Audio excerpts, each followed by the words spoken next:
Good evening, everyone, and welcome to Virtual Insights, Entangled Images, Perspectives on Indigenous Representation. Thank you all for joining us tonight. My name's Persephone Allen, and I'm Curator of Programs and Engagement at the American Folk Art Museum.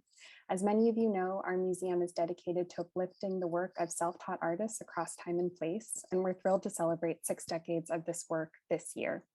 As we begin tonight's discussion, I want to acknowledge that I am both joining from and our museum stands upon Lenape Hoking, the unceded traditional homeland of the Lenape Delaware peoples. We honor and pay respects to Lenape people, past, present, and future.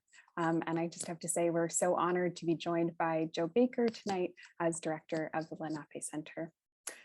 Our goal tonight is that this conversation makes clear the stakes of ongoing legacies of settler colonialism for museums and makes space to look with clarity at these legacies within the context of our work.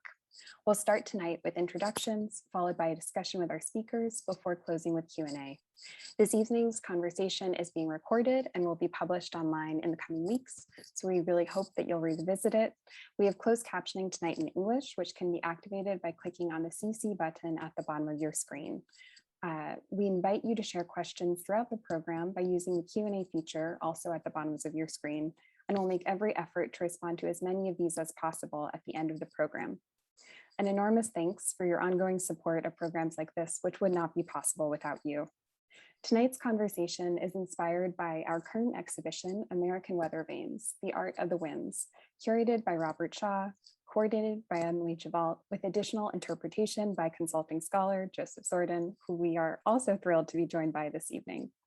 This exhibition is on view at the museum through early next year and presents over 70 objects related to the production, collection, and interpretation of weathervanes as tools, as works of art, and objects of fantasy, status, and identity. These last 3 themes, fantasy, status, identity, inform tonight's discussion because we'll be exploring how weathervanes are one of many American art forms that have long employed problematic stereotypes in representations of Indigenous figures by non-Native artists. We are deeply honored to have such an esteemed panel to lead us in thinking through the complexities of these historic works and their legacies today. And our speakers will be introduced this evening by our moderator, Ramey Mize, who I'm pleased to introduce. Ramey Mize is both the Arthur and Lois Steinman Research Assistant at the Metropolitan Museum of Art's American Wing and a PhD candidate in art history at the University of Pennsylvania, where she specializes in 19th century American, Latin American, and Native American art. Her dissertation, Battlegrounds, Painting, War, and Witness in the Americas, 1861 to 1901, illuminates artistic representations and challenges surrounding 3 conflicts that shaped American history: the US Civil War, the Black Hills War, which is part of the Greater Plains Wars, and the Spanish-Cuban American-Filipino War. Her scholarship and museum work have been supported by the NEH, the Andrew W. Mellon Foundation, the Buffalo Bill Center of the West, the Library of Congress, and the Center for Curatorial Leadership, among others. She holds a BA in art history from UNC Chapel Hill and an MA in art history from the Courtauld Institute of Art. She's been a generous thought partner in this conversation from the very beginning, and we're delighted to have her facilitate tonight's panel. Thank you all for sharing this virtual space with us. Ramey, at this point, I will turn it over to you. Thank you so much, Persephone, for your kind introduction and incredibly thoughtful collaboration throughout the planning of this event. And welcome, everyone. It's a beautiful night here where I am speaking to you all from, also from Lenape Hoking. And it is my honor now to introduce our 3 discussants this evening, Joseph Zordan, Joe Baker, and Rachel Allen. After these introductions, I'll share some very brief opening remarks to help frame our conversation, and then we'll dive into it. And then, as Persephone said, we'll be followed by a Q&A. So Joseph Zordan is an enrolled member of the Bad River Ojibwe and a PhD student in the History of Art and Architecture department at Harvard University. His current research examines the construction of the settler-indigenous political dichotomy in North America across time, with a focus on artwork made of or representing wood and other natural fibers. His scholarship has appeared in British Art Studies Journal in October. Joseph received his BA in anthropology from Yale University in 2019, where he was the Ramey Mize undergraduate fellow. While at Yale, he co-curated Place, Nations, Generations, Beings, 200 Years of Indigenous North American Art with Catherine Nova McCleary and Leah Tamara Shrestinian, a landmark exhibition that marked the first to center works of Indigenous art from the Yale University Art Gallery, the Yale Peabody Museum of Natural History, and the Beinecke Rare Book and Manuscript Library. He has conducted additional research and curatorial work for the Museum of Fine Arts Boston, the Yale Center for British Art, the National Museum of the American Indian, as well as the American Folk Art Museum, where, as Persephone mentioned, he served as a consulting scholar on the present exhibition, American Weathervanes. So thanks for being here, Joseph. And now Joe Baker is a Native Arts leader, curator, educator, and an enrolled member of the Delaware Tribe of Indians of Bartlesville, Oklahoma. He serves as both the executive director of the Mashantucket Pequot Museum and Research Center, as well as the co-founder and executive director of the Lenape Center in New York, whose mission is to continue Lenape hoking through community, culture, and the arts. Prior to these roles, he was the Lloyd Kiva New Curator of Fine Arts at the Heard Museum in Phoenix, Arizona, as well as the first director for community engagement at Arizona State Institute for Design and the Arts, among many other roles. He has commissioned and consulted on several contemporary operas, including The Purchase of Manhattan by the composer Brent Michael Davids. Joe's art leadership and commitment to addressing issues of identity and global cultural equity span his extraordinarily rich and dynamic career. His own art, nonprofit leadership, community outreach, and cultural entrepreneurship have been covered widely and recognized by many awards, grants, and recognition, including a National Museum of the American Indian Design Award in 2008 and a President's Medal for Social Embeddedness from Arizona State University in 2009, and many others. He holds a BFA in design and an MFA in painting and drawing from the University of Tulsa and has completed postgraduate study at Harvard University's Graduate School of Education.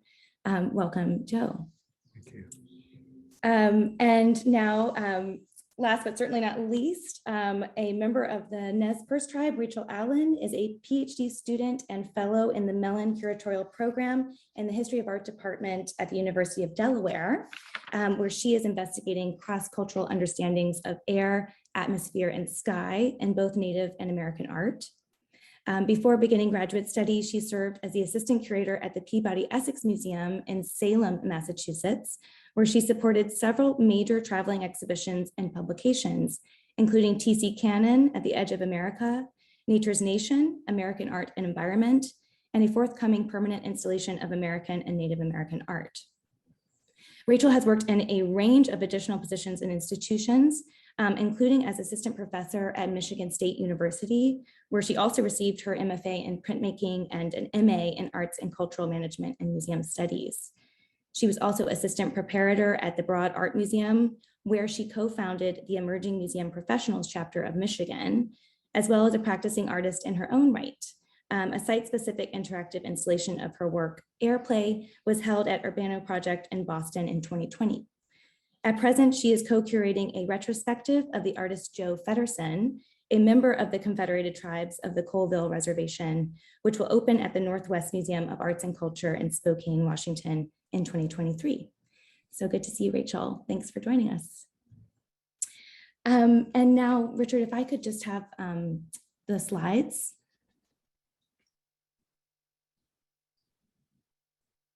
Thank you so much. So beyond the obvious utilitarian function of weather vanes as instruments denoting wind direction, these objects also carry a symbolic declamatory purpose. In the vast range of forms they embody, and by nature of their prominent position atop buildings of consequence in given communities, vanes operate within a similar visual landscape and lexicon as public monuments. And like the memorial tropes in what is now known as the United States, weather vanes perpetuate fraught stereotypes of Native nations indigenous to this continent. The important rallying phrase amplified by Latanya S. Autry and Mike Morawski, "Museums are not neutral," may be readily extended to any aspect of material culture circulating within a context of US settler colonialism and empire, including weather vanes. Next slide, please. The problematic nature of Weathervanes depicting Indigenous subjects was demonstrated recently in activism led by the student group Native Americans at Dartmouth, whose executive board called on the college to remove an offensive portrayal of a Native American in a copper weather vane that crowned the pinnacle of Bakerberry Library Tower, which you see here. In a statement, they wrote, quote, "The popularized image panders to an invented and false idea of Native people, which is not based in any specific tribal group or historical figure. The positioning of this figure at the feet of an educating colonizer demonstrates an inherent subversion of Native people and upholds a narrative of white supremacy," end quote. In the summer of 2020, this 600-pound vane was brought down by crane. It is now held in storage at Dartmouth's Hood Museum of Art. Next slide. This episode of Reckoning and Redress helps to frame the stakes of the present conversation. Our program this evening aims to critically scrutinize Weathervanes bearing Native figures and to unpack their connection to the loaded ubiquity of Indigenous Americans and the expanse of US popular culture and national symbology, from mascots and advertisements to place names and presidential peace medals. The prolific visual evidence assembled in the ongoing exhibition entitled Americans at the National Museum of the American Indian in Washington, DC, co-curated by Cecile Gantom and Paul Chatt-Smith, vividly testifies to this fact. And you see a cross-section of one of those installations from that show here.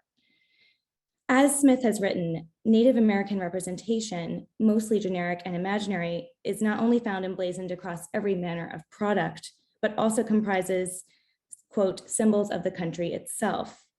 He frames this omnipresence as, quote, an elaborate coping mechanism to simultaneously acknowledge and to not think. The United States could be a truly new country with a bright and unlimited future only by forgetting a hard truth, that everything about it was and continues to be shaped by the harsh reality that this nation was built on nations that were already here, end quote.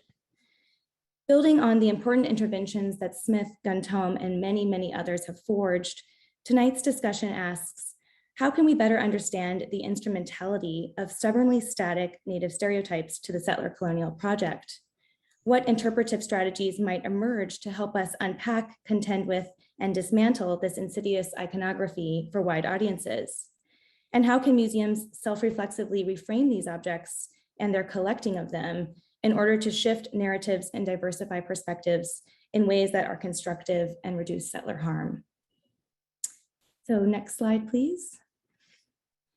So Joseph, these opening remarks are entirely and deeply indebted to the incredible research that you conducted as a consulting scholar on this show, and the didactics you contributed to American Weathervanes parsed these visual and historical valences. And you memorably wrote in one of the text panels that the United States has enacted a, quote, complex combination of cultural appropriation and political erasure of Native peoples. And that, quote, such images tell us more about the people who made them than those they are said to represent. So would you just help us begin our conversation this evening just by sharing some of your findings and interpretation related to this object that we all see on the screen here, the Pomfret vane, and the ways in which it reflects, reifies, and perpetuates these dynamics. And I'd also be curious if you're willing to hear a little bit more of your reflections on your experience engaging with these objects and the show more broadly in your consulting role. So any thread you want to pick up from all of that, please just go for it. Easy. Okay, thank you. Yeah. Trying to think of where to even begin. I feel like with an object like this, it's pulling from such a deep well of imagery that has existed on this continent well before even the existence of America, or really even any deeper understanding of what any Indigenous person was, right? And especially not in the context of our own communities, right? I'm talking very specifically about European perceptions and Euro-American perceptions of what Indigenous people mean, what indigeneity means, and especially the kind of role they play in this imagining of what the Americas are, can be, was, and all these other things. So I feel like when I was initially approaching these materials, my experience with Weathervanes had been somewhat limited and had been kind of, I grew up on a farm. So it's like I've seen them on top of a variety of things and places. And in the art context, the first time I encountered one was within the Yale University Art Gallery's kind of collections, where one such Weathervane was on display of an Indigenous man, and it was full of bullet holes. And I feel like there are things like this, which, and especially the way in which that kind of imagery plays out of, it's graphic, it's violent, it's repulsive in a lot of ways. It's easy to not even want to really engage with them. And honestly, I don't blame people too. But I feel like when I was undertaking this work, I found myself, instead of saying what is wrong about these kinds of imagery, more so what are they doing and what can they teach us about the people who made them. And I feel like that kind of distinction is informed from a lot of people's work, for example, with scholar Anne Enmung Chang's work. She's a scholar at Princeton, where she kind of looks at these appropriations and stereotypical imagery that is then, but also kind of pushing it and being like, okay, yes, these are stereotypical, but what are they actually doing? Why are they doing this? And who is making these kinds of assertions? So I think particularly with these objects, there's an interesting push and pull between their specificity. I wouldn't say too many of them in my own, like somewhat brief experience with them. There's not a lot of repetition, though they definitely were sold, I'm sure, in a commercial setting. This kind of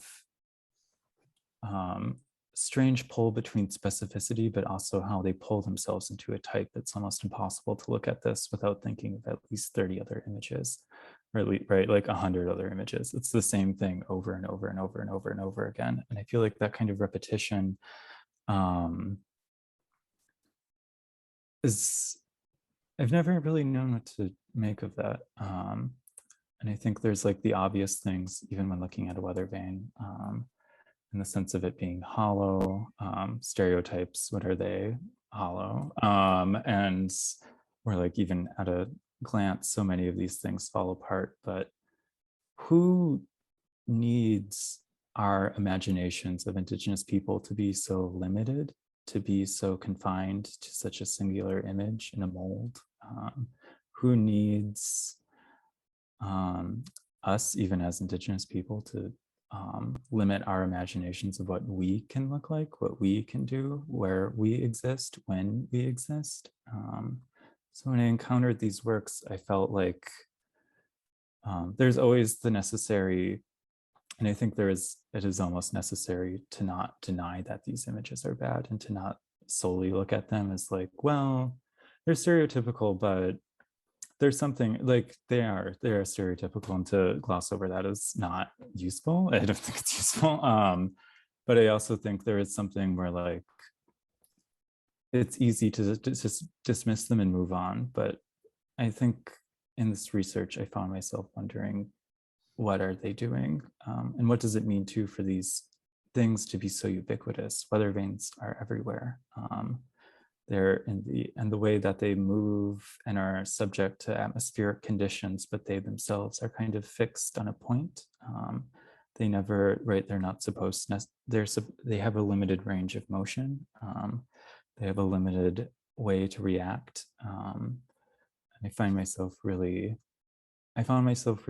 reflecting on that when I kind of encountered these works. If that will make sense. Yeah.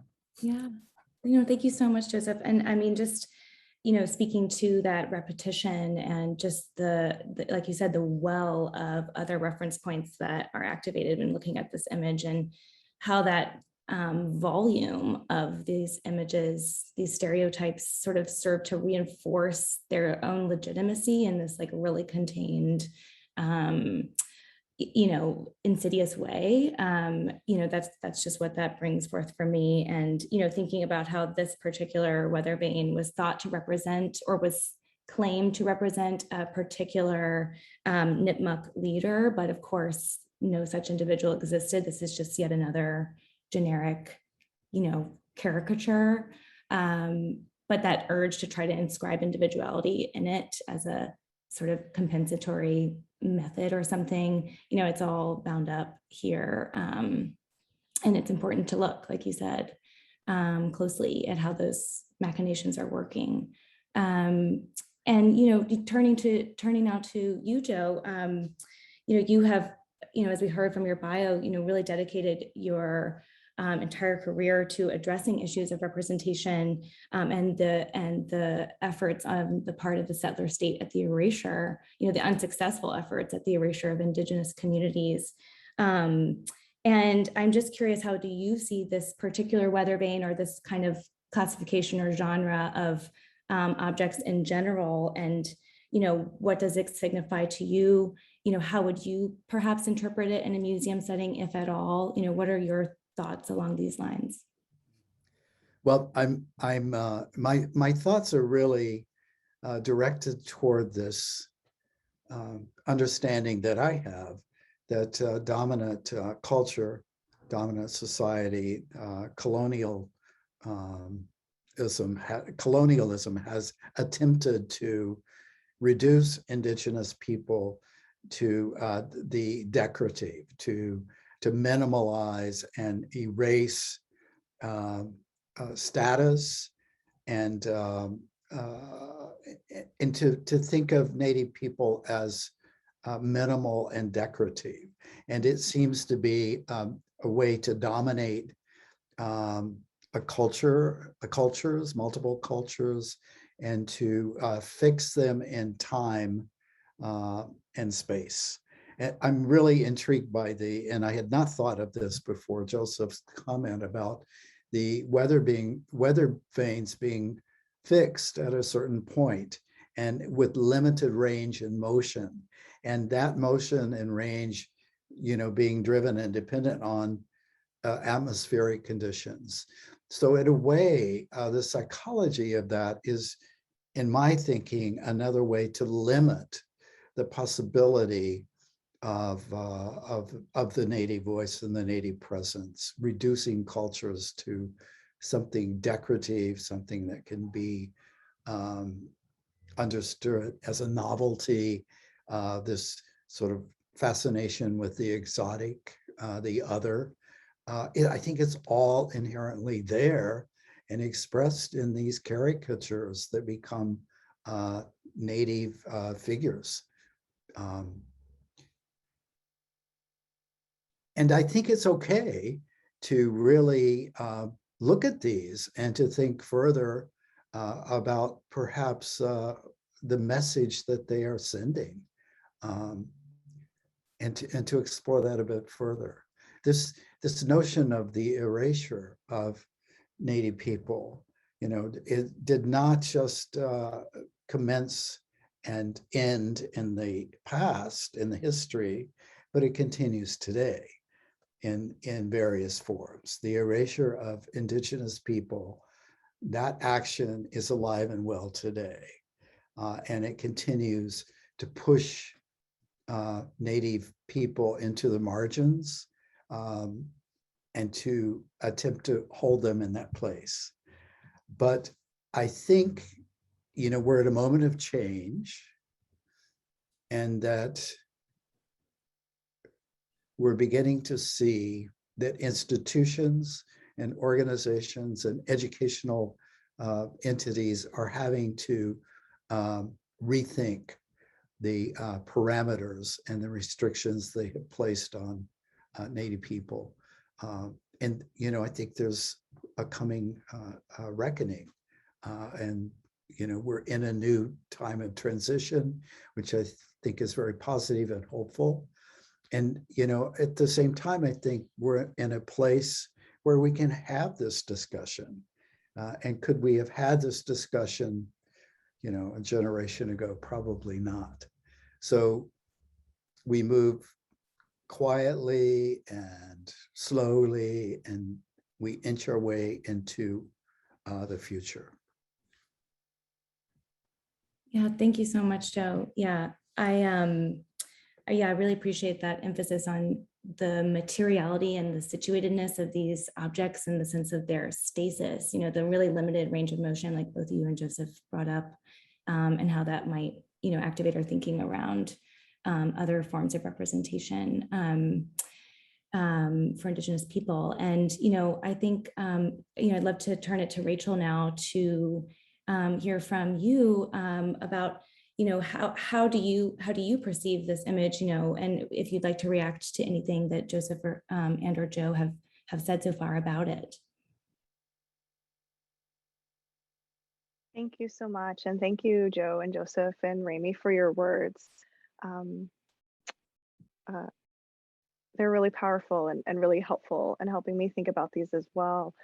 I think the way that I'm thinking about these Weathervanes sort of tacks on to what some of the things that Joe and Joseph have already said. So when I looked at this, I thought, okay, what is it doing with the wind? Like the wind is a really important part of this. Of course, it's a weather vane, right? And so I thought about the sort of history of how you know, Europeans have dealt with wind. I know the catalog gets into this a little bit as well. Like you think about those ancient and medieval wind diagrams and maps of wind, and you have these like puffed cheeks that are blowing the wind out, you know, or then they start having, you know, wings on their head to signify the air, and then holding more heads, doing more air for more of the wind. And there's just such this agency in how the wind is being pushed out of these figures, right? Or and different kind of personifications of the wind, whether it's being blown through a shell or those types of things. And I thought that that was really important in this trajectory. And then, you know, later, of course, it becomes angels blowing through trumpets. And then that sort of identity of those winds gets lost a little bit.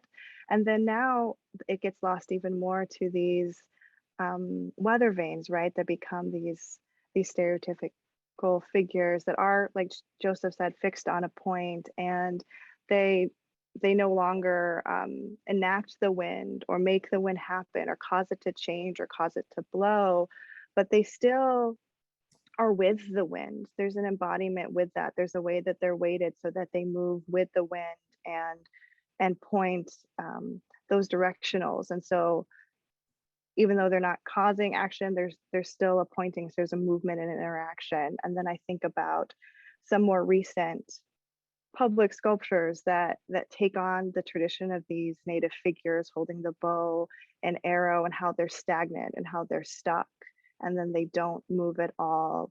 And so I think there's a really important aspect to think about, and how figures represented over time, and then when Native people got sort of entangled into that, how much they're interacting with the environment, from this sort of making the environment happen to being completely static. And so I think that's another thing that I've been really thinking about with this project.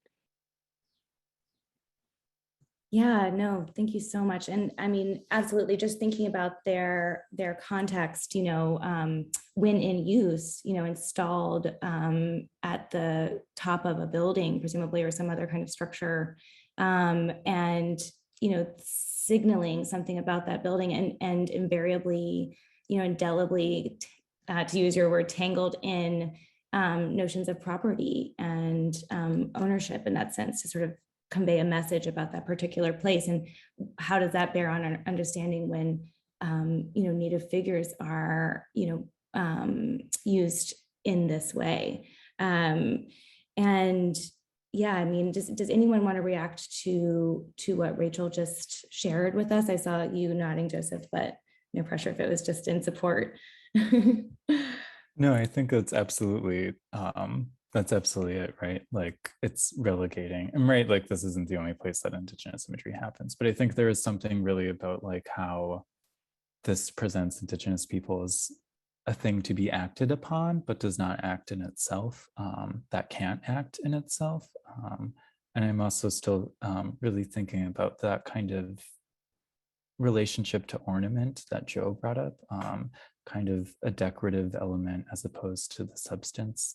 Right, they're always atop of buildings. They're never an aspect of, and I'm not saying you should make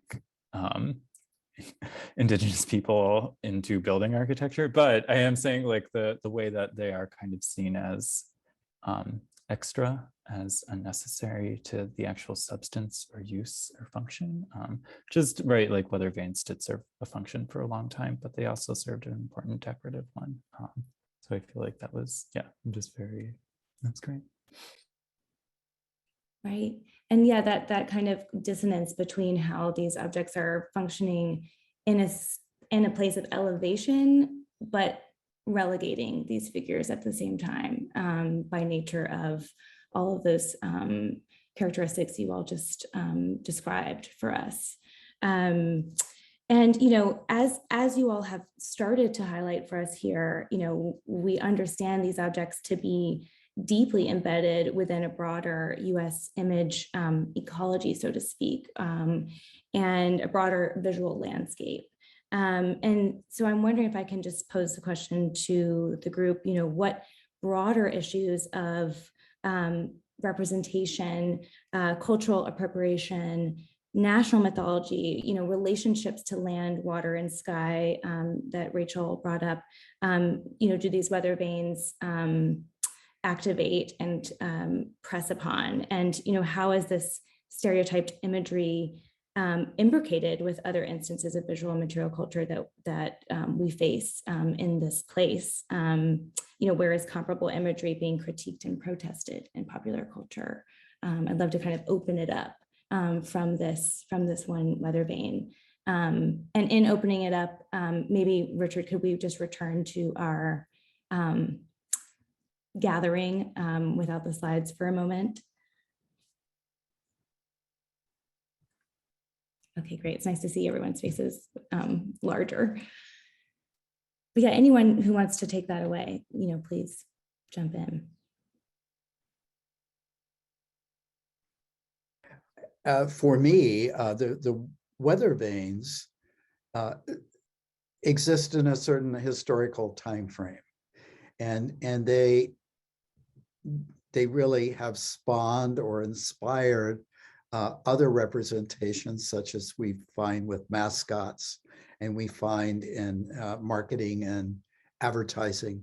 There's a trajectory of stereotypical, trivialized Native American forms and imagery that is a common thread throughout, the American experience. And so what we see and experience is a continuum of the diminishment of Native people and the objectification of them. And that's part of the American experience. It's part of how people have been represented over time. And I think it's alive and well today. These things do not just exist in a certain secular time frame. They move forward and across current times.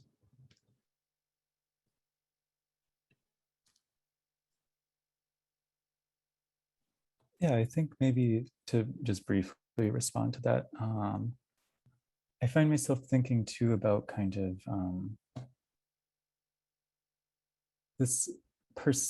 the need, right, to perceive diminishment, the need to pretend like we're dying off when we're not. And I feel like, right, like we never have been. I think that's fair to say. And I think there have been times when things have been dire and hard, but I don't think we're going anywhere.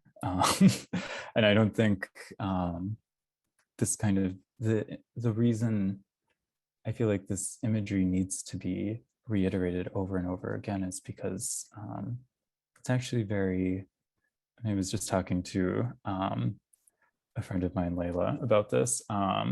They're very fragile inherently. Like as soon as you meet a real life Indigenous person, do those stereotypes actually make any sense? Like just as soon as you don't see them holding a bow and arrow or see them in feathers, what does that do to how you're imagining and engage with these things? And it's also just a way I think of, there's something about the way in which colonialism almost becomes kind of background noise, kind of becomes so ubiquitous and everywhere. And this is part and part what the Americans exhibition is trying to get at, I believe, in the National Museum of the American Indian. If you make something so ubiquitous and everywhere, right, it almost becomes like the air you're breathing in. And I feel like there are ways to resist that. I feel like, right, attending a conversation like this is a way of doing that. But it also takes real work. It takes real mental work to kind of think about the kind of mental architecture that is established specifically to uphold something that's such a blatant lie. It takes a lot of people and a lot of energy and a lot of time. And it's not something that really upholds itself. And I feel like that's something that I really, whenever I engage with material like this, it's something I really try to keep in fixed in the center of my brain.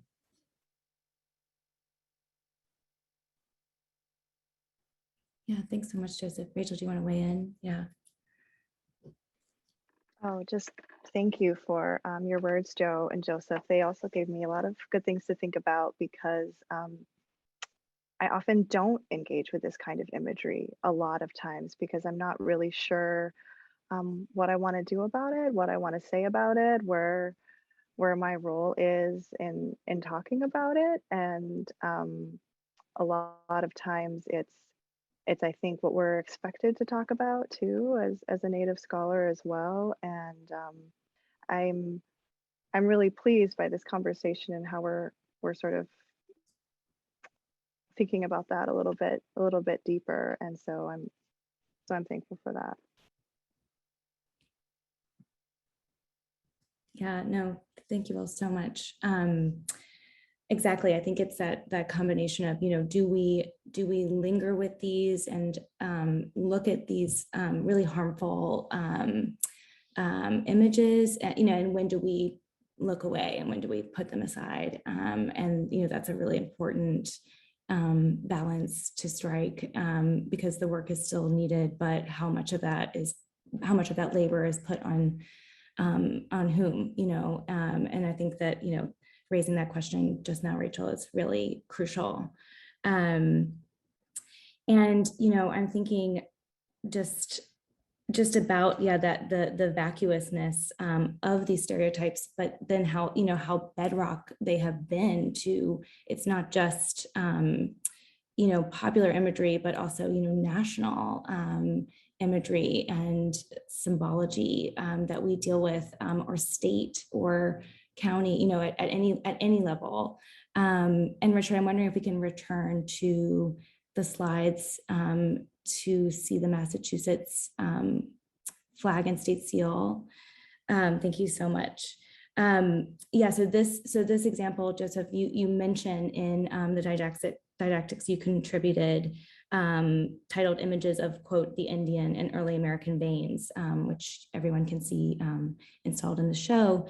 And so you raise this really important point about the fact that, the Massachusetts state seal actually shows a Native man standing beneath a disembodied arm and sword, implying, the violent subjugation of Indigenous peoples by settlers.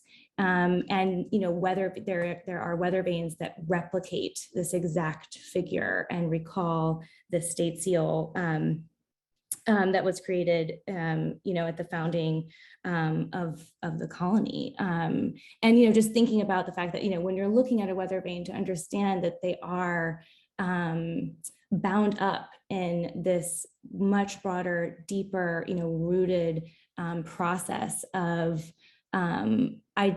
closely identifying the United States with Native American figures in this really paradoxical way.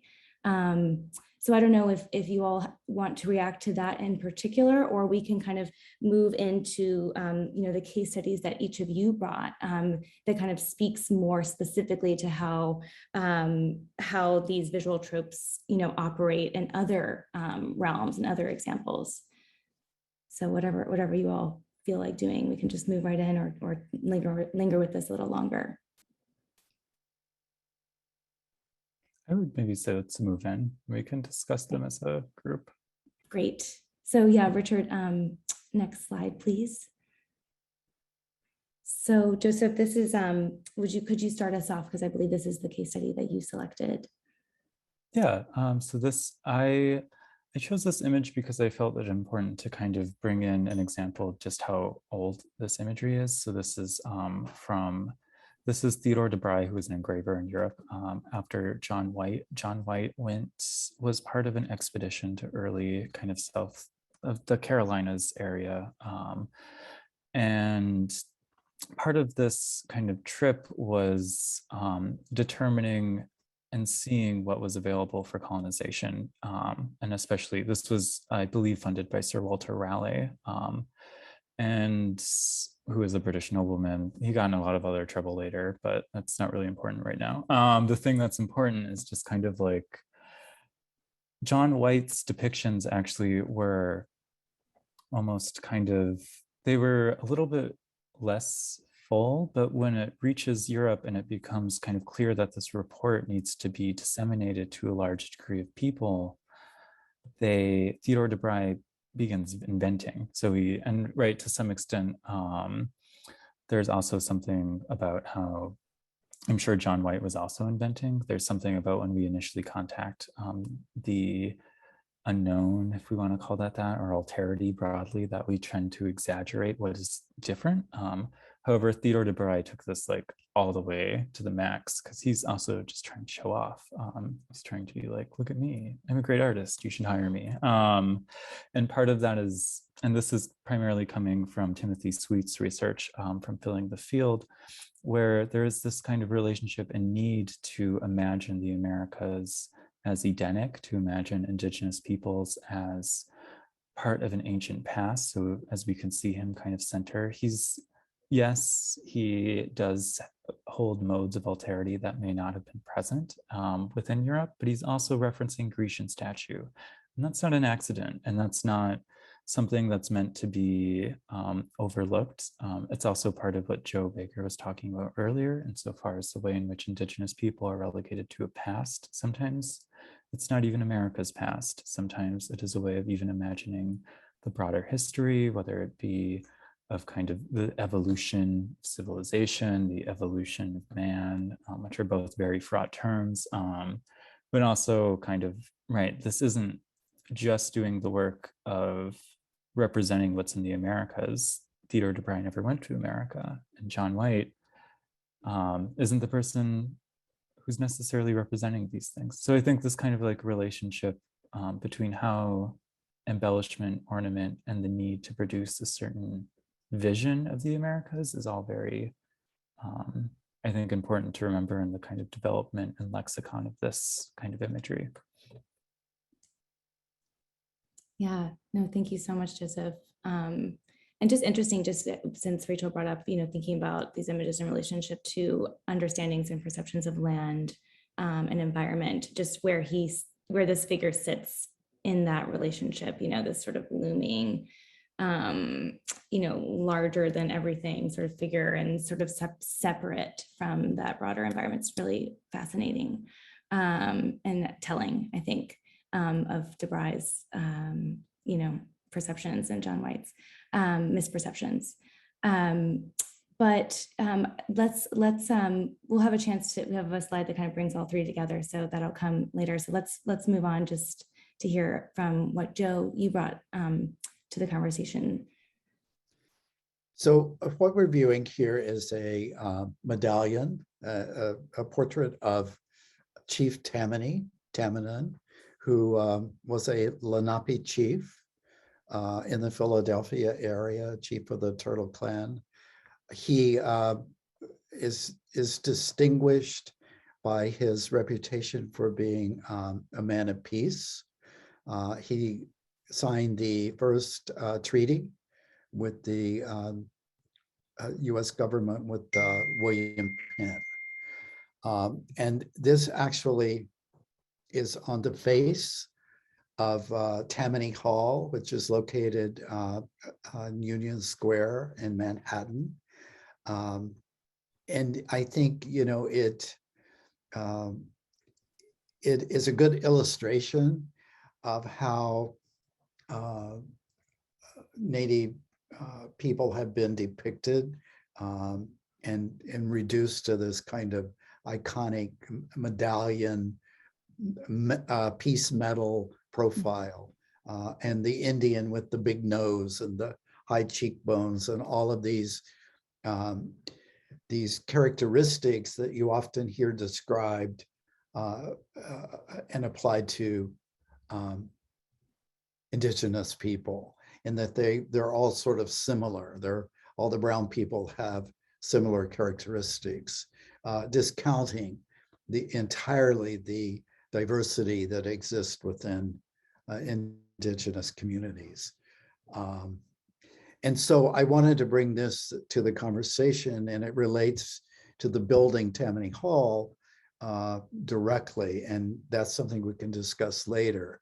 So from going, the point of this is from going to this imagery into something that is very forward, very creative, and very innovative, that really celebrates and respects Indigenous culture. Great. Yes, we'll have to, yeah, so that slide will come next. That's exciting. Yes, no, thank you so much, Joe. And then we'll go to Rachel and the examples you brought. Thank you. So when we were asked this question and asked to think about these weather vanes, I really wanted to know what was still up, what was still around, what was still in public view, what are people seeing around the country, what are they looking at? Like, it was really striking that there was this concentration of weather vanes in the Northeast, right, and this sort of popularity of them there. But how did that reach out? How did that proliferate through other parts of the country? And so this example is in San Antonio, Texas. The building was originally built for the International Great Northern Railroad Station in 1908, and you can see that figure on top that looks very similar to the weather vanes that we've been looking at. And I found another example in Kansas, actually, of a sculpture erected on the State House in Topeka, and that also looks very similar, from about 2002. So these images are still being put up. And looking at it, we, as Joseph, did before, like the stereotypical, right, imagery, right? Well, you want to think about where it comes from, and like, even though it is, and I loved how you took the power, Joseph, out of this imagery. Like that was really powerful for me. So thank you for doing that, because it's so easy to get trapped in like, oh, it's everywhere, it's never going away, right? But I just love how you took the power out of it, and that was really profound for me. But I think a lot of times we think the stereotypical imagery is only maybe 100 years old, or maybe 150 years old, or maybe just going back to 19th century wartime illustrators or something like that, and just finding out that it's just a lot more older, a lot older than that. And so I really liked both of your examples and thinking about DeBry and these time periods. So there's three things I was really thinking about in this particular example. One was the pose, and how this one is a little bit more like Roman goddess Diana with a little tiptoe and the foot pop, than some of the others examples that could be more contrapposto or have more like, or just have the 2 feet on the ground. And how, not long before this one was put up was that Diana at Madison Square Garden that's now at the Philadelphia Museum of Art. And then another thing about it I was thinking was that headdress too, and the bow and arrow, and thinking like when did that start? I don't think that started when we think it did. And so thinking back to like early modern Europe, not long after Europeans knew that the Americas even existed, we have these representations of the continents that are really harmful and really violent and really exaggerated, if there is any truth to them. And so what they did is they had these female allegorical figures with these so-called attributes, and it sort of became standardized at the end of the 16th century that sort of promoted these racial and gender stereotypings. But the personification of America had a headdress and a bow and arrow. And this imagined headdress has now sort of become this marker for America, for Indigenous people here. But these feathers were specifically used to other America, and it wasn't the first time, right? Because they had already used feathers to other Asia and other Africa, and used that really strategically and specifically as a signifier that they are not European, that they are primitive. And then these allegories or personifications of the Americas also included a bow and arrow, and usually they were at their side or on their back. And they were also this marker of America, but it was very unthreatening. It was just part of your accoutrement. There's no threat. Like, you know, it was very benign. And of course, the bows have to be drawn again when you make a weather vane because they have to point, which is kind of interesting. And I'm not really sure what I think about that. But these personifications and allegories appeared in engravings and maps and frescoes and tiles, and they were just so widely disseminated. And it sort of shows how important iconography played in creating a defined set of symbols that communicate to European viewers specific perceptions about America as exotic and primitive, and then continued for centuries. And so I think that these early modern personifications of continents are really important, and then thinking about how that transforms later into a war bonnet for advertisements and how that changes. But it's still that the way that that feathering is othered or means othering. But again, Joseph, thank you for taking the power out of that, because that's not what it means to us. And then of course, the last thing is the placement on the dome. And of course, we are looking at weather vane history through this exhibition, and the catalog goes into more depth.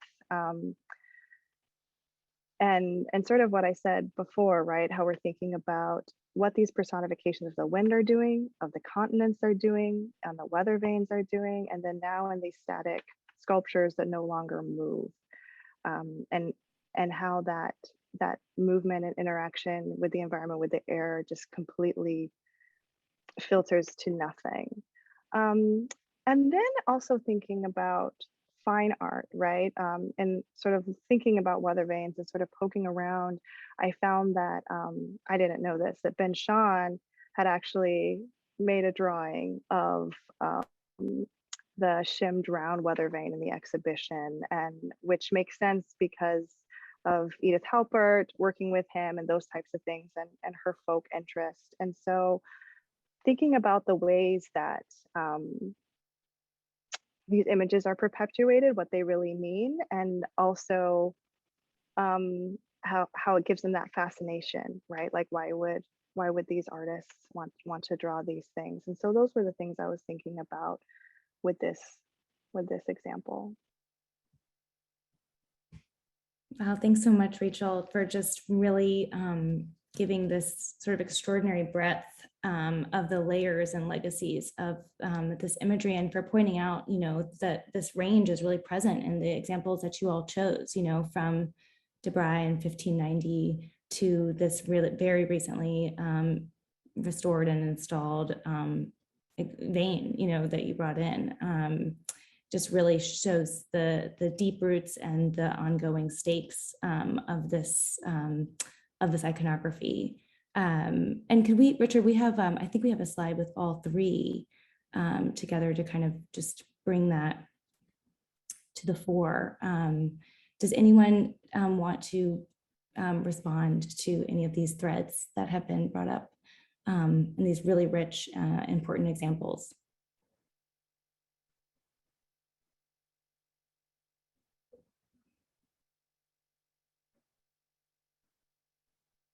Again, I'll take, yeah. I think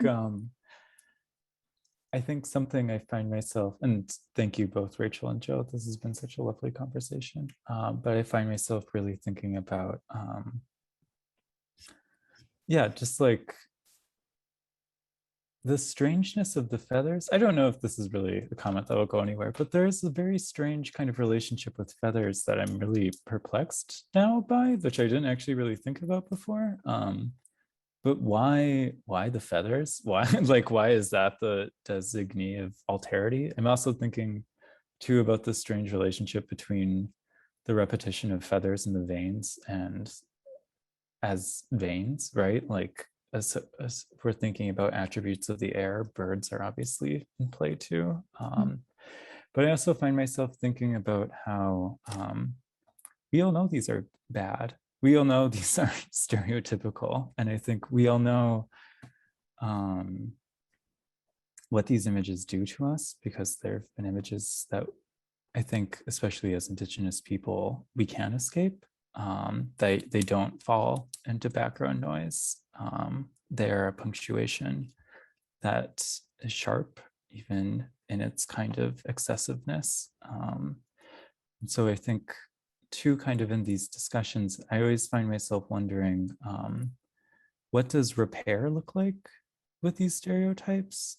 And perhaps Joe, your example will get into that, but like who is wounded and who needs to be healed, who is responsible as well for that kind of harm, I think is something that's very real, and something that, especially, I do engage with this kind of material a lot. I study this development of what it means to be a settler, what it means to be white, which, right, very complex things. But I think I find myself drawn to these things because it is like this question of like, these are stereotypes are a tool and they've created a wound. So who and how are we healing one another? And who and how are we keeping those who produce them responsible, I think is the question I have on my, it's very fixated when I engage in this work.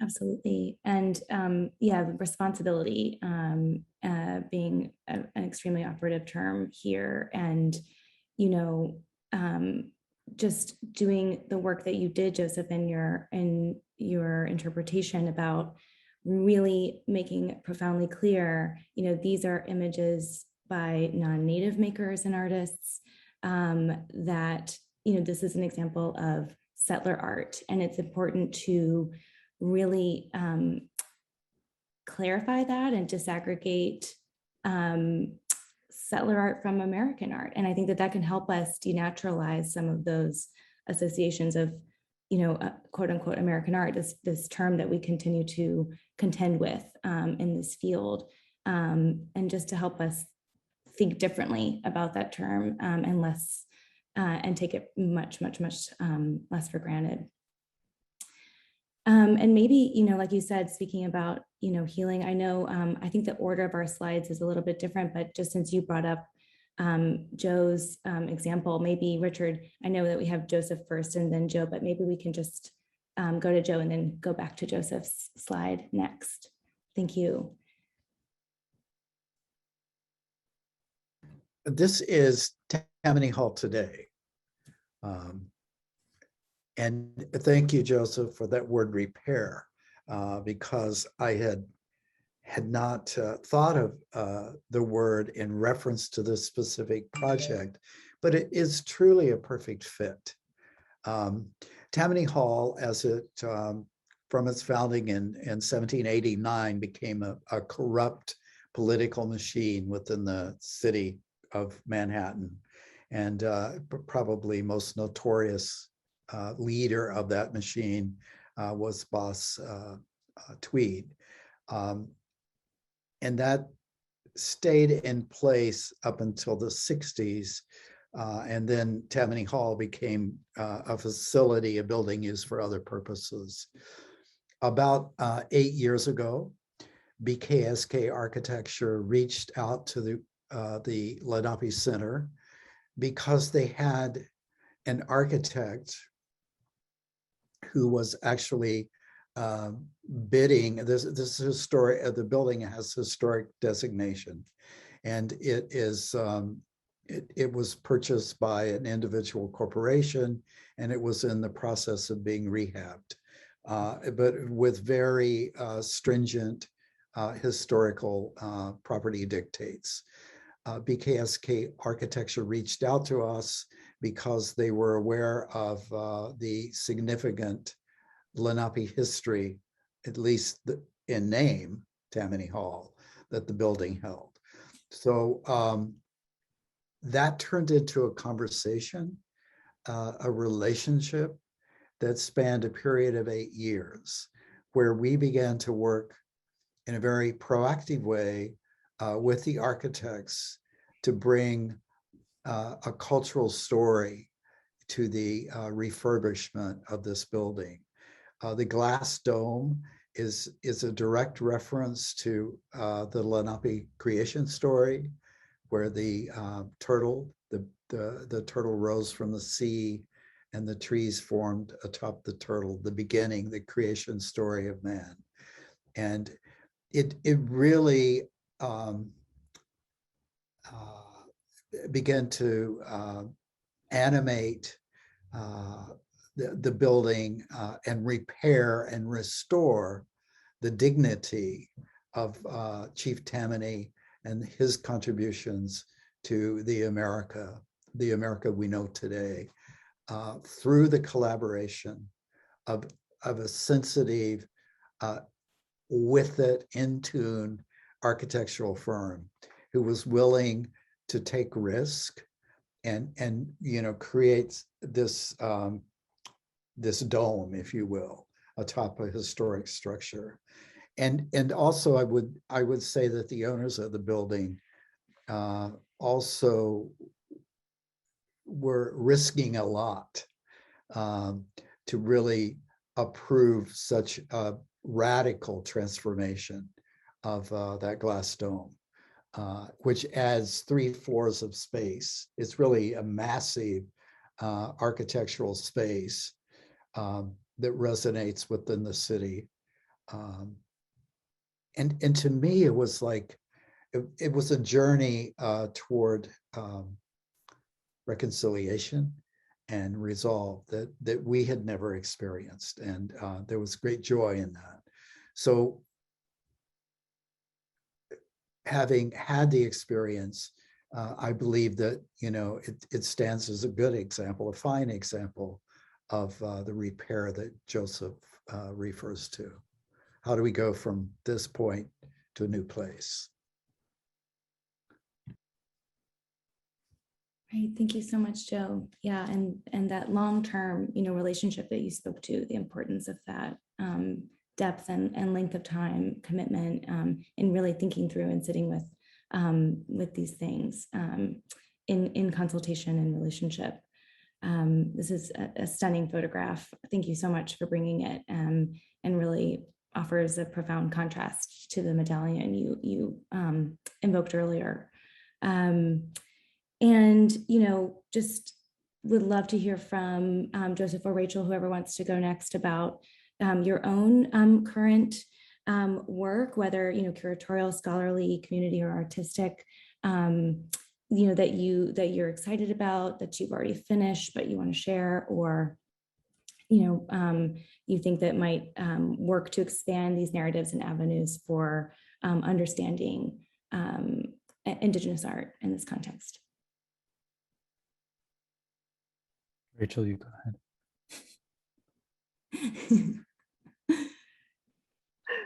Thanks, Joseph. And thank you, Joe, for sharing that beautiful story. For me, like Ramey said, there's these really important words building on Joseph's repair, but relationship, risk, radical, joy. I just, when sometimes we're thinking like, what do we do with this imagery? How do we move forward? What do we do? But relationship, risk, radical decisions, joy. So thank you, Joe, for that.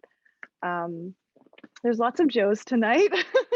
So I would like to share that I have the huge privilege of co-curating Joe Federerson's retrospective with Heather Ottone She is the senior curator of the First Americans Museum in downtown Oklahoma City, which just opened.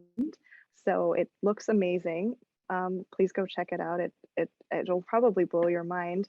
And it's a dream to work with her. And she said she might be in the audience tonight. So thank you for your support, Heather. This project is being organized by the Northwest Museum of Arts and Culture in Spokane, Washington. That museum is doing some really exciting things. I got to spend a lot of time there this summer, so it's really great to be working with them. And the exhibition is slated to open at the end of 2023. We're in the beginning stages, but as we know in museum time, that's pretty normal. But Joe is pretty amazing. All Joes are amazing, but Joe Federerson, he's a prolific artist. His work spans printmaking, basket weaving, ceramics, glass, and he's also such a generous person. And so I'm really honored that he's trusting me to work with Heather on this project. And the reason I chose these works to talk about today in the context of talking about Weathervanes is that one of the symbols that he plays with in his work are these high voltage power lines. And when you drive like around where he lives in Washington, you can see these high voltage power lines sprawling across the landscape, right? They're going over ridges and you're driving under them as they go by, and they're all sort of, you can sort of know how close you are to the dam kind of by how many you're seeing, right? And so they're all coming out from these dams. And Joe used to work at one of the dams in his 20s. And so what Joe's doing is he's looking up and he's seeing this repeated kind of almost figural structure, right? That keeps getting repeated, you know, and they're huge. They're like really, really tall. I'm sure y'all have seen them. And so kind of like the Weathervane, he sort of looked up and is like, what do I do with this? This thing that is in the earth, that's in the sky, that's doing all these different things, that's repeated, that has this weird sort of, it's easy to anthropomorphize, I think, a way too. And so what do I do with that? And so he keeps playing with that and understanding these symbols. And I think one of the things that comes out of that is that even though there may be power lines or blacktop or these things on the land, it's still Indigenous land, and those things aren't separate, and they're part of the landscape now. And so what do we do with that? And I think we can look at some of these weather vanes and ask these same questions we've been asking tonight. So that's why I shared these with you. Thank you so much, Rachel. These are really stunning. And I'd love to offer it to Joseph to offer your example to kind of bring us out. Yeah, so I brought in this picture of, you can see a piece of clay. It's listed as Cherokee clay. It's also known as Uniker, and a plate. And this project is coming out of a paper I co-authored with the amazing, great, intelligent, brilliant Ruthie Dibble of the Chipstone Foundation. And it's forthcoming in the British Art Studies Journal, and the theme of the issue is redefining the British decorative arts.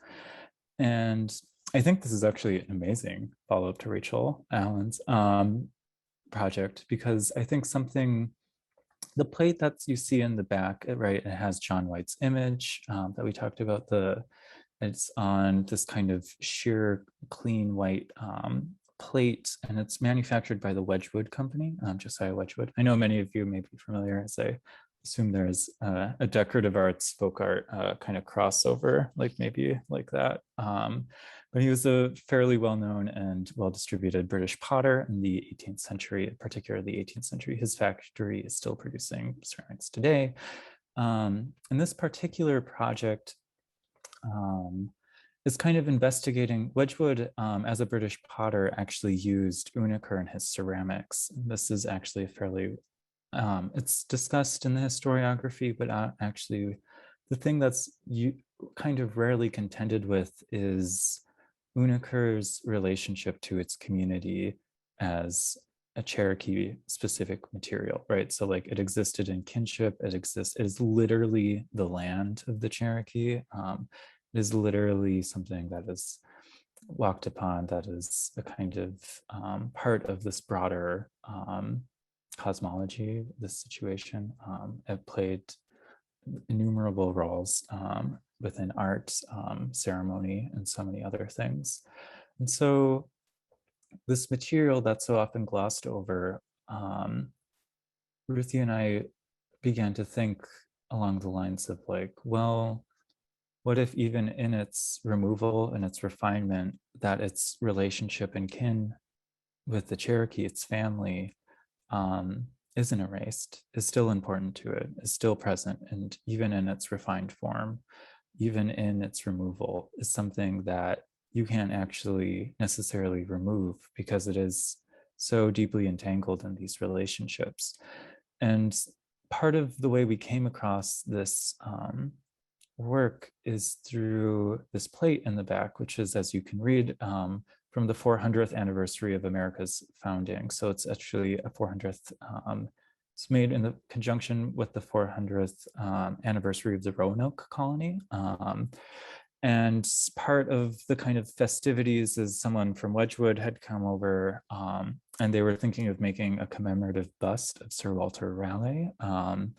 But through the work of Lumbee educator, director, I would say kind of scholar and intellect in many ways as well, Betty Mangum, she intervened and was like, no, it shouldn't be it should be about Indigenous people, it should be about our communities, and it should be about our ancestors. And I think so they like talked, blah, blah, blah, and so on and so forth. This series of plates happened as well as commemorative bowls.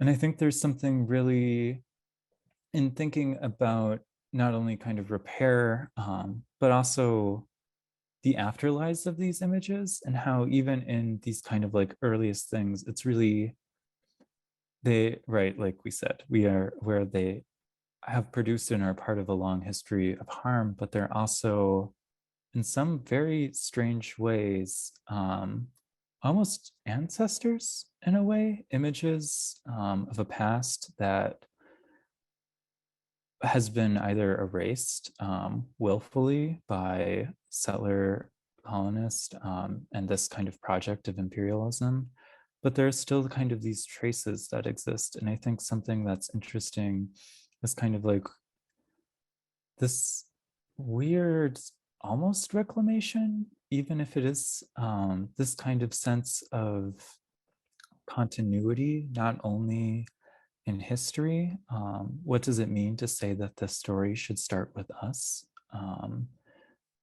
Even if it is mediated through, right, and that's not something we can forget, it's still mediated through a European vision, but it's also a beginning in many ways for us as well. And I feel like there's always this strange dance we have to do when we interact with these images, but I also think and hope that in thinking through these things with care, not only materially, but also in history and imagery, that maybe we can think of new avenues forward that aren't just trying to find somewhere in between for all of us, I think is something that's really interesting to me in this kind of work.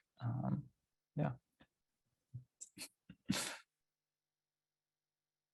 Thank you all so much. That is a really important note to end on. I think Joseph, not end on because we'll open up to Q&A, but just to kind of have resonating in our minds as we proceed to open it up to everyone who joined us tonight. And I just want to say an enormous thank you to you all for your time, knowledge, and your own care that you shared with us tonight. But I'll turn it over to Persephone to moderate the question portion. Thank you. I just want to echo Ramey and say, enormous thanks for what was a really profoundly beautiful conversation. I think you took these images, which, all the ways that they've been described as being hurtful and problematic, but you helped us to see a way through them. And I think that one of the things that has come up in the Q&A, and for everyone on the call with us, I know we have a lot of questions in the Q&A, but we would love to hear more questions. So please feel free to keep submitting those and putting those into the Q&A, and we'll get to them as much as we can. I think that, Joseph, you addressed this just now, but I will open it up to everyone else in the call as well. Given that these objects such as these weather vanes are hurtful, that these stereotypes are problematic, and at a time when monuments and statuary in the public sphere are being reevaluated, should we remove these objects from public view? Should these be taken down? You know, where do you see these living?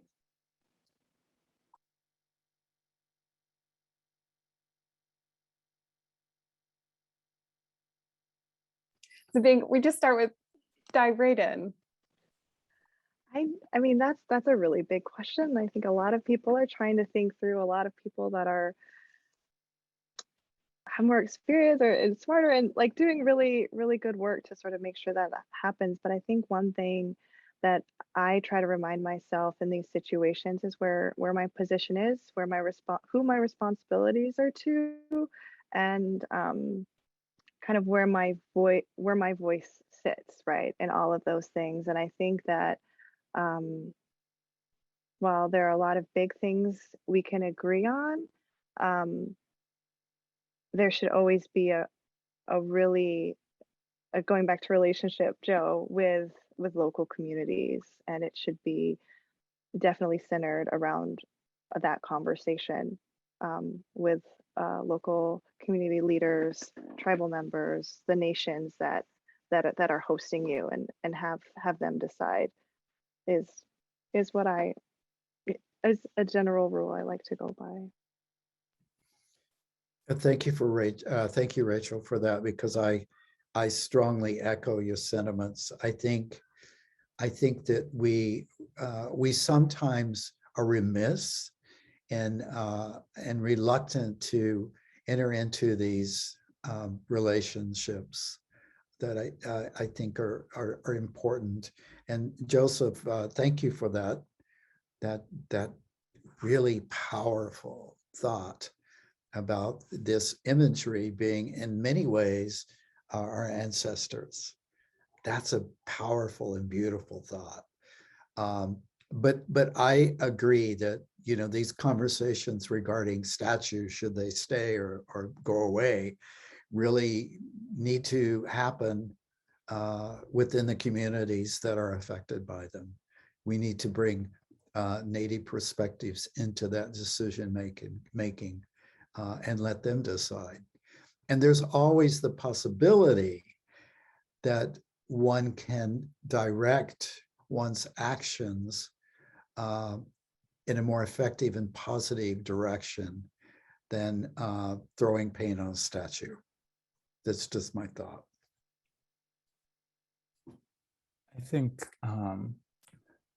I feel like something that's helped me think through this question is from the political scholar Joy James. She somewhat states, I can't remember what talk this is exactly, but she says, the question in our decisions should be, what does a child need? What is the best world possible for our children?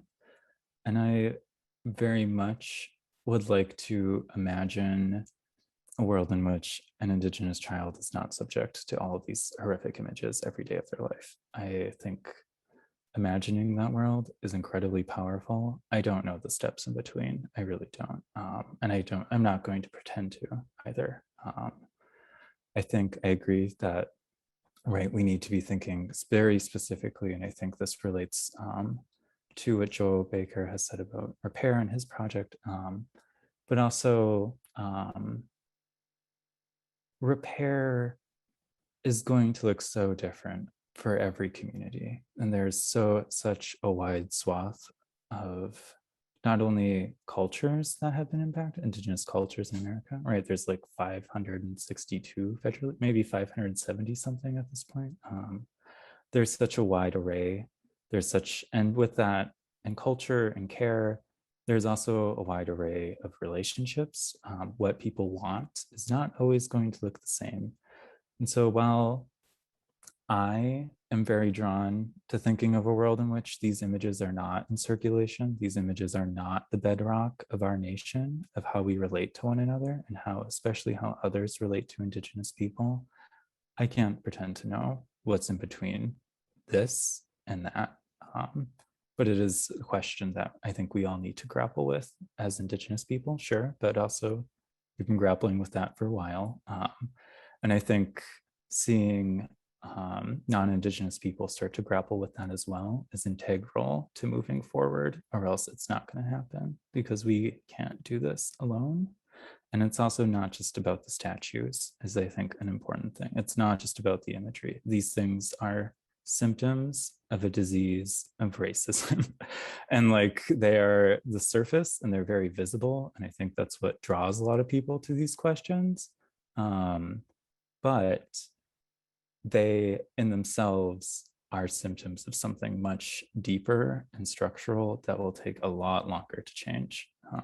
Thank you. Yeah, that's all I have to say.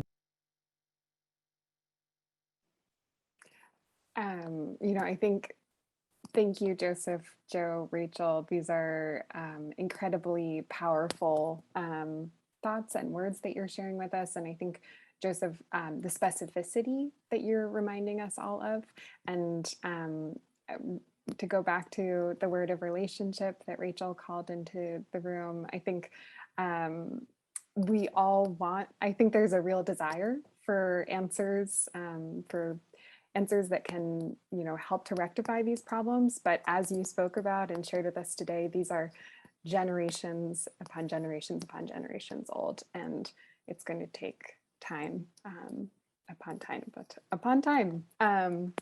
But I just want to sort of call into what we're seeing in the chat as well, that we're hearing from others, that there are shared histories in Australia, and also that the circulation of these images of Native Americans, it's beyond the States. It's what we're seeing also in Europe and in other countries. And so again, the embeddedness of these images and how widely they circulate, and just how long it's going to take to undo and repair the damage that they've done. I want to bring us from the very broad to the slightly more focused. And this is a question that comes to us from Catherine Fine, who writes by, how much she's struck by how you took the power out of these images, Joseph. And I'm going to read out the question. I wonder how this conceptual fragility might coincide with the materiality of Weathervanes, many of which were exposed to wind, weather for decades, as well as their purported function. Put another way, is there a relationship here between the intertwined settler ideologies of racial hierarchy and ecological hierarchy, and the fragility of both ideologies?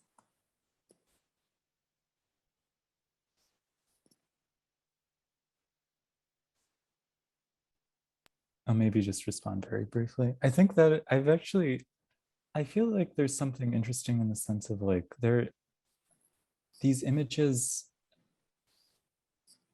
stereotypical imagery seems to not, it's right, it's everywhere, but it's also not like very, that's not true actually. I was gonna say it's not monumental, but it definitely is. But example, F.A. Boston's. But I think this kind of relationship between materiality and fragility, it's like in order to make an image that can be proliferated everywhere, you can't really be using costly materials. Maybe this is so like, right, like the need of proliferation tied to materiality means that you can't be using things that are going to be expensive or time consuming to produce. I feel like there's something, sorry, maybe I might need more time to think. Somebody else take that.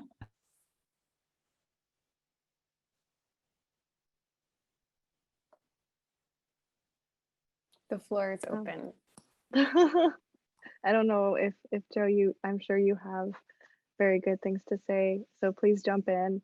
I don't know. I mean, my first thought was, yeah, Mother Earth claps back. Like, like that can that these, and then it also makes me think about permanence, right? Like, which I think gives hope to some of the questions we were thinking about earlier, about what happens. I think that there are lots of things that aren't meant to be permanent, and if we think about things that way, we can start to shed a lot of this baggage and this imagery that we've inherited.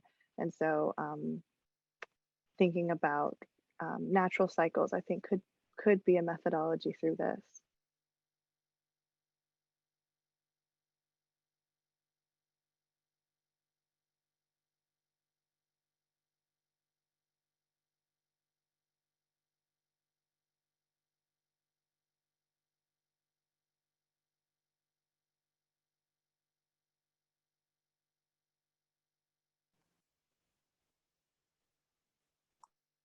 Joseph, I think you're muted and I can't tell if you're ready, if you're still thinking. I'm still thinking, I'm sorry.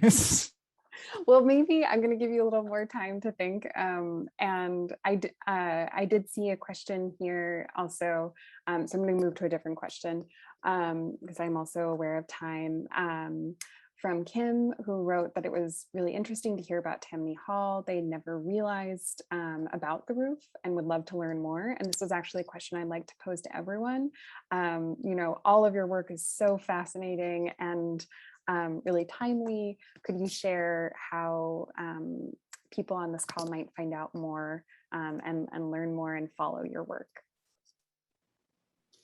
Regarding Tammany Hall, there's actually, and I will share with you a link for an extended discussion about the entire project and its development that was produced by the American Institute of Architects with BKSK Architecture. And also, I think, it could strongly suggest that if anyone has an interest, they can go to the website, BKSK Architecture, and really take a deeper dive into the whole project. But if you're, go down to Union Square and you go to that farmer's market, I mean, that's a spectacular view when you step back and you see that glass dome. And that was the first within the city of New York. And now it's been followed by the renovations at Penn Station. But that vaulted glass dome is really, it's really a striking visual experience.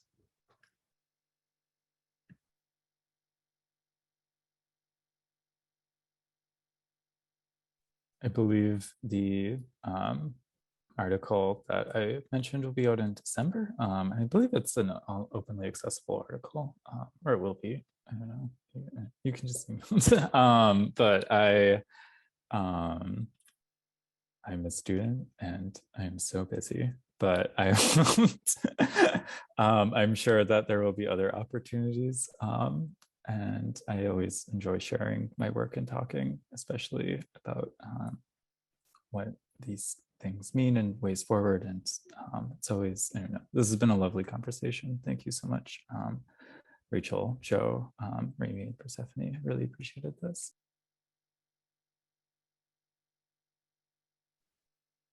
I'd like to echo a couple of things Joseph said. Thank you, Ramey, Persephone, for all of your organizational efforts, kind words, encouragement, texts, those types of things. Joseph and Joe, such a privilege to speak alongside you. I'm so filled up by your words, and it was just the sort of good that I needed today. Thank you so much for that. And thank you, Richard. You're on the back end. You can't see him, but he makes the magic happen. Thank you, Richard. I am also a student, but I do encourage you to check out Joe Federerson's artwork and the great projects that are happening at the Northwest Museum of Arts and Culture in Spokane.